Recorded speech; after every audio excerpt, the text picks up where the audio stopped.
ಗ್ರಾಮವಾಣಿ top 10 ಸುದ್ದಿಗಳಿಗೆ ಸ್ವಾಗತ. ಈ ವಾರದ ಟಾಪ್ 10 ಸುದ್ದಿಗಳನ್ನ ನೋಡ್ತಾ ಹೋಗೋಣ.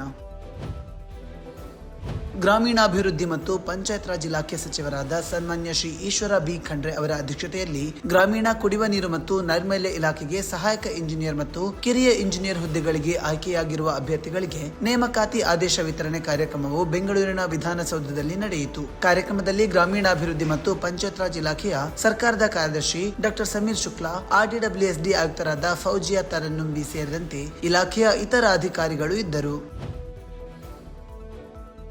ಬೀದರ್ ಜಿಲ್ಲೆಯ ಭಾಲ್ಕಿ ತಾಲೂಕಿನ ತಳವಾಡ ಕೆ ಗ್ರಾಮ ಪಂಚಾಯತ್ ವ್ಯಾಪ್ತಿಯ ಕರಡ್ಯಾಳ ಗ್ರಾಮದಲ್ಲಿ ಬೀದರ್ ಕ್ಷೇತ್ರದ ಮಾನ್ಯ ಸಂಸದರ ನೇತೃತ್ವದಲ್ಲಿ ಜಲ ಅರ್ಪಣಾ ದಿವಸ ಆಚರಿಸಲಾಯಿತು. ಈ ವೇಳೆ ಗ್ರಾಮವನ್ನು 24x7 ನೀರು ಸರಬರಾಜು ಗ್ರಾಮವೆಂದು ಘೋಷಣೆ ಮಾಡಲಾಯಿತು. ಈ ವೇಳೆ RWSEE, ಭಾಲ್ಕಿ AEE ಸೇರಿದಂತೆ ಇತರರು ಇದ್ದರು.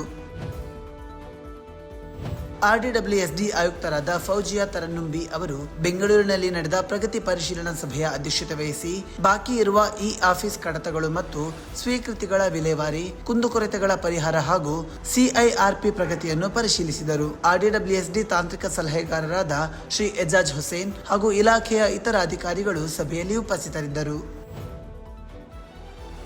RDWSD ಆಯುಕ್ತರಾದ ಫೌಜಿಯಾ ತರನ್ನುಂಬಿ ಅವರ ಅಧ್ಯಕ್ಷತೆಯಲ್ಲಿ ಬರ ಪರಿಸ್ಥಿತಿ ಪರಿಶೀಲನಾ ಸಭೆಯು ಬೆಂಗಳೂರಿನಲ್ಲಿ ನಡೆಯಿತು. ಗ್ರಾಮೀಣ ಪ್ರದೇಶಗಳಲ್ಲಿ ಕುಡಿಯುವ ನೀರಿನ ಪರಿಸ್ಥಿತಿಯನ್ನು ಪರಿಶೀಲಿಸಿ ಮುನ್ನೆಚ್ಚರಿಕೆ ಹಾಗೂ ಸಿದ್ಧತೆಗಳನ್ನು ಬಲಪಡಿಸುವ ಕುರಿತು ಚರ್ಚಿಸಲಾಯಿತು. ಸುಜಲ್ ಗಾಂವ್ ID ಮತ್ತು MVS ಪ್ರಗತಿ, ಟ್ಯಾಂಕರ್ ಹಾಗೂ ಖಾಸಗಿ ಕೊಳವೆ ಬಾವಿಗಳ ಮೂಲಕ ನೀರು ಪೂರೈಕೆ, JJM ಆರ್ಥಿಕ ಪ್ರಗತಿ, ಹರ್ ಘರ್ ಜಲ್ ಪ್ರಗತಿ, KSRWSP ನೀರಿನ ಗುಣಮಟ್ಟ ಪರೀಕ್ಷೆ ಸೇರಿದಂತೆ ವಿವಿಧ ವಿಷಯಗಳನ್ನು ಪರಿಶೀಲಿಸಲಾಯಿತು. RDWSD ಪ್ರಧಾನ ಅಭಿಯಂತರರಾದ ಶ್ರೀ ಪಣಿರಾಜು, ಯೋಜನಾಧಿಕಾರಿ ಶ್ರೀಮತಿ ಸ್ನೇಹಲತಾ, ವಿವಿಧ ಜಿಲ್ಲೆಗಳ ಮುಖ್ಯ ಕಾರ್ಯನಿರ್ವಾಹಕ ಅಧಿಕಾರಿಗಳು ಹಾಗೂ ಇತರೆ ಅಧಿಕಾರಿಗಳು ಸಭೆಯಲ್ಲಿ ಭಾಗವಹಿಸಿದ್ದರು. ಚಿಕ್ಕಬಳ್ಳಾಪುರ ಜಿಲ್ಲಾ ಪಂಚಾಯಿತಿ ಮುಖ್ಯ ಕಾರ್ಯನಿರ್ವಹಣಾಧಿಕಾರಿಯವರು ಶಿಡ್ಲಘಟ್ಟ ತಾಲೂಕಿನ ಮಳಮಾಚನಹಳ್ಳಿ ಗ್ರಾಮ ಪಂಚಾಯಿತಿ ವ್ಯಾಪ್ತಿಯಲ್ಲಿ ನಿರ್ಮಿಸಿರುವ FSTP ಘಟಕಕ್ಕೆ ಭೇಟಿ ನೀಡಿ ಪರಿಶೀಲನೆ ನಡೆಸಿದರು.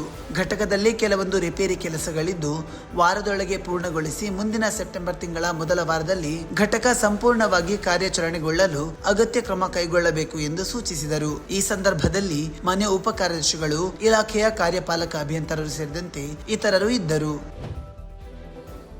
ಗದಗ ಜಿಲ್ಲೆಯ ಮುಂಡರಗಿ ತಾಲೂಕಿನ ಡಂಬಳ ಗ್ರಾಮ ಪಂಚಾಯಿತಿ ವ್ಯಾಪ್ತಿಯಲ್ಲಿ ನಿರ್ಮಾಣವಾದ FSTP ಘಟಕಕ್ಕೆ ಜಿಲ್ಲಾ ಪಂಚಾಯಿತಿಯ ಯೋಜನಾ ನಿರ್ದೇಶಕರು ಭೇಟಿ ನೀಡಿದರು. ಘಟಕ ಪ್ರಾರಂಭಿಸಲಾಗಿದ್ದು ಕಾರ್ಯನಿರ್ವಾಹಕ ಅಭಿಯಂತರರ ಜೊತೆ ಚರ್ಚಿಸಿ ನಿರ್ವಹಣೆ ಕಾರ್ಯ ಕೈಗೊಳ್ಳುವಂತೆ ಸೂಚಿಸಿದರು. ಈ ಸಂದರ್ಭದಲ್ಲಿ ಗ್ರಾಮ ಪಂಚಾಯಿತಿಯ ಸಿಬ್ಬಂದಿ ಸೇರಿದಂತೆ ಜಿಲ್ಲಾ ಸಮಾಲೋಚಕರು ಇದ್ದರು. ಬಳ್ಳಾರಿ ಜಿಲ್ಲಾ ಪಂಚಾಯಿತಿ ಉಪ ಕಾರ್ಯದರ್ಶಿಯವರು ಸಿರುಗುಪ್ಪ ತಾಲೂಕಿನ ಸಿರಿಗೇರಿ ಗ್ರಾಮ ಪಂಚಾಯಿತಿಗೆ ಭೇಟಿ ನೀಡಿದರು. ಈ ವೇಳೆ ಇಲ್ಲಿನ ಮಲತ್ಯಾಜ್ಯ ಸಂಸ್ಕರಣಾ ಘಟಕದ ಟ್ರಯಲ್ ರನ್ ಮಾಡಲಾಯಿತು. ಬಳಿಕ ಬೈರಾಪುರ ಗ್ರಾಮ ಪಂಚಾಯಿತಿಯ ಬೂದು ನೀರು ನಿರ್ವಹಣಾ ಕಾಮಗಾರಿ ಸ್ಥಳ ಪರಿಶೀಲನೆ ನಡೆಸಿದರು. ಈ ವೇಳೆ ಸ್ಥಳೀಯ ಅಧಿಕಾರಿಗಳು ಹಾಗೂ ಪಂಚಾಯಿತಿ ಸಿಬ್ಬಂದಿ ಇದ್ದರು. ಯಾದಗಿರಿ ಜಿಲ್ಲೆಯ ಶಹಾಪುರ ತಾಲೂಕಿನ ಇಬ್ರಾಹಿಂಪುರ ಗ್ರಾಮ ಪಂಚಾಯಿತಿ ವ್ಯಾಪ್ತಿಯ ಇಬ್ರಾಹಿಂಪುರ ಗ್ರಾಮದಲ್ಲಿ ಹರ್ ಘರ್ ಜಲ್ ವಿಶೇಷ ಕಾರ್ಯಕ್ರಮ ಆಯೋಜಿಸಿ ಗ್ರಾಮವನ್ನು 24x7 ನಿರಂತರ ನೀರು ಸರಬರಾಜು ಗ್ರಾಮವೆಂದು ಘೋಷಿಸಲಾಯಿತು. ಈ ಸಂದರ್ಭದಲ್ಲಿ ಪಂಚಾಯಿತಿ ಅಭಿವೃದ್ಧಿ ಅಧಿಕಾರಿ JE ಸೇರಿದಂತೆ ಇನ್ನಿತರರು ಹಾಜರಿದ್ದರು. ವಿಜಯನಗರ ಜಿಲ್ಲೆಯ ಕೊಟ್ಟೂರು ತಾಲೂಕಿನ ರಾಂಪುರ ಗ್ರಾಮ ಪಂಚಾಯಿತಿ ವ್ಯಾಪ್ತಿಯ ಸಿರಿನಾಯಕನಹಳ್ಳಿ ಗ್ರಾಮದಲ್ಲಿ ಜಲಜೀವನ್ ಮಿಷನ್ ಯೋಜನೆಯಡಿ ಜಲ ಅರ್ಪಣಾ ದಿವಸ ಕಾರ್ಯಕ್ರಮ ನಡೆಸಲಾಯಿತು. ಈ ವೇಳೆ ಗ್ರಾಮವನ್ನು 24x7 ನಿರಂತರ ನೀರು ಸರಬರಾಜು ಗ್ರಾಮವೆಂದು ಘೋಷಿಸಲಾಯಿತು. ಈ ವೇಳೆ ಸ್ಥಳೀಯ ಅಧಿಕಾರಿಗಳು ಹಾಗೂ ಗ್ರಾಮಸ್ಥರು ಇದ್ದರು. ವಿಜಯನಗರ ಜಿಲ್ಲೆಯ ಹೊಸಪೇಟೆ ತಾಲೂಕಿನ ಡಣಾಯಕನ ಕೆರೆ ಗ್ರಾಮ ಪಂಚಾಯಿತಿ ವ್ಯಾಪ್ತಿಯ ನಂದಿಬಂಡೆ ಗ್ರಾಮದಲ್ಲಿ ಜಲ ಅರ್ಪಣಾ ದಿವಸ ಕಾರ್ಯಕ್ರಮ ನಡೆಸಲಾಯಿತು. ಈ ಸಂದರ್ಭದಲ್ಲಿ ಗ್ರಾಮವನ್ನು 24x7 ನಿರಂತರ ನೀರು ಸರಬರಾಜು ಗ್ರಾಮವೆಂದು ಘೋಷಿಸಲಾಯಿತು. ಈ ವೇಳೆ ಪಂಚಾಯಿತಿ ಅಧಿಕಾರಿಗಳು ಸೇರಿದಂತೆ ಇತರರು ಇದ್ದರು. ಇದು ಈ ವಾರದ ಟಾಪ್ 10 ಸುದ್ದಿಗಳು. ಮುಂದಿನ ಟಾಪ್ 10 ಸುದ್ದಿಯೊಂದಿಗೆ ಭೇಟಿಯಾಗೋಣ. ನಮಸ್ಕಾರ.